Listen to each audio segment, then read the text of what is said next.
নমস্কার বন্ধুরা, গরম ভাতের সাথে এইভাবে একবার শিম পোড়া ভর্তা বা শিম পোড়া বাটা যে যাই বলে থাকুন না কেন, এটা একবার বানিয়ে খেয়ে দেখুন।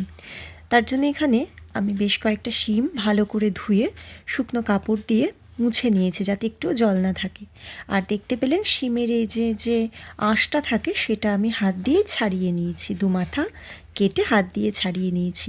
তারপরে এইভাবে একটা জালির সাহায্যে আমি গ্যাসেই শিমগুলোকে দু পিঠ আমি হালকা পুড়িয়ে নিচ্ছি, খুব বেশি যেন পুড়ে না যায়। এই যে দেখাচ্ছি, এই রকম স্টেজে যেন শিমটা থাকে।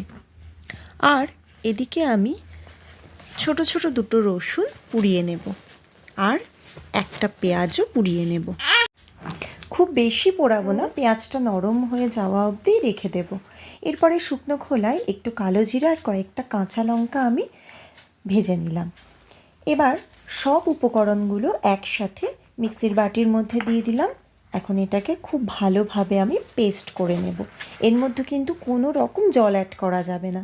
তো দেখুন, এটা আমার পেস্ট হয়ে গেছে। এবার কড়াইতে বেশ খানিকটা সর্ষের তেল দিয়ে দিলাম। তেলটা গরম হয়ে গেলে ওই যে মিশ্রণটা শিমের, তো সেটা আমি কড়াইয়ের মধ্যে দিয়ে দিলাম।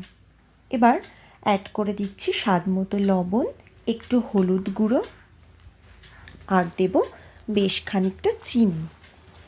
এই ভর্তায় একটু মিষ্টি মিষ্টি আমাদের খুব ভালো লাগে, তো চিনিটা আপনারা আপনাদের স্বাদ মতো বুঝে দেবেন। এবার সব উপকরণ খুব ভালোভাবে মিশিয়ে নিতে হবে। এটাকে একদম শুকিয়ে নেব। একদম শুকিয়ে নিলেই কিন্তু একবার শিম পোড়া ভর্তা বা শিম পোড়া বাটা রেডি হয়ে যাবে। এটা একবার বাড়িতে ট্রাই করবেন এইভাবে, সত্যি বলছি দারুণ লাগবে। আর আজকের আমার এই রেসিপি যদি আপনাদের ভালো লেগে থাকে তাহলে চ্যানেলটিকে সাবস্ক্রাইব করে আমার পাশে থাকবেন। সবাই সুস্থ থাকবেন, ভালো থাকবেন। দেখা হবে খুব তাড়াতাড়ি পরের একটি ভিডিওতে।